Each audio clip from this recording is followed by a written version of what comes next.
சிறகடிக்க ஆசை சீரியல்ல முத்துவும், மீனாவும் மாலையோட அருணோட அம்மாவுக்கு மாலை போடுறதுக்காக போறாங்க. ஆனா, அருண் இருந்துகிட்டு முத்துவ உள்ளார விடவே இல்ல. இவன் என் அம்மாவ பார்க்கக்கூடாது. இவனால தான் எங்க அம்மா இறந்தாங்க அப்படின்னு சொல்லி பயங்கரமா தகராறு பண்றாப்ல. எல்லாருமே சொல்லி பார்க்குறாங்க. ஆனா, அருண் கேட்கறதா இல்ல.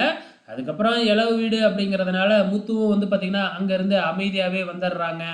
இதுக்கு அப்புறம் இங்க ஸ்ருதியோட வீட்ட காமிக்கிறாங்க. ஸோ சில ரவுடிங்கலாம் வந்து பார்த்தீங்கன்னா, ஸ்ருதியோட அப்பா கிட்ட வந்து காசு கேட்டுக்கிட்டு இருக்கிறாங்க.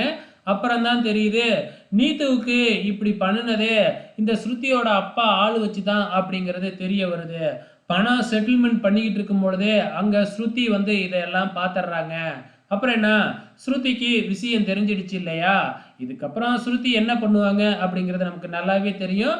இங்க வீட்ட நம்ம மீனாவோட வீட்ட தான் காமிச்சுக்கிட்டு இருக்கிறாங்க. முத்து, அண்ணாமலை இத எல்லாமே வந்து பார்த்தீங்கன்னா பேசிக்கிட்டு இருக்கிறாங்க. அருண பத்தி தான் பேசிக்கிட்டு இருக்கிறாங்க. அப்ப வந்து பார்த்தீங்கன்னா, மீனாவுக்கு ஸ்ருதி ஃபோன் பண்ணி விஷயத்த சொல்லிடுறாங்க. அப்புறம் என்ன, மீனா வீட்ல இருக்கிறவங்க எல்லாத்துக்கிட்டயுமே சொல்லிடுறாங்க. இந்த மாதிரி ஸ்ருதியோட அப்பா தான் நீத்துவோட ஹோட்டல எரிச்சது.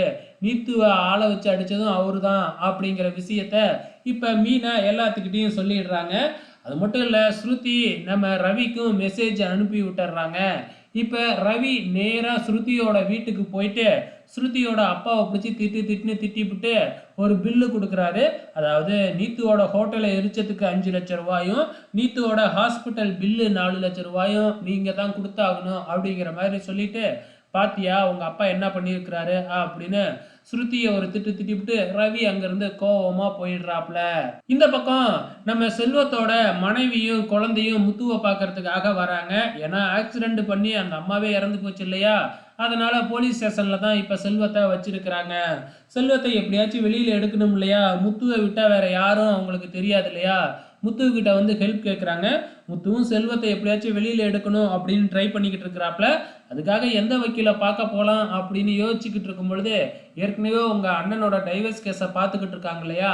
அந்த வக்கீலையே நம்ம போய் பார்ப்போம் அப்படின்னு சொல்லி, நம்ம மீனாவும், முத்துவும் அந்த வக்கீல பார்க்கறதுக்காக போயிருக்கிறாங்க. இதுக்கப்புறம் என்ன நடக்க போகுதுன்னு தெரியல. பொறுத்திருந்து பார்க்கலாம்.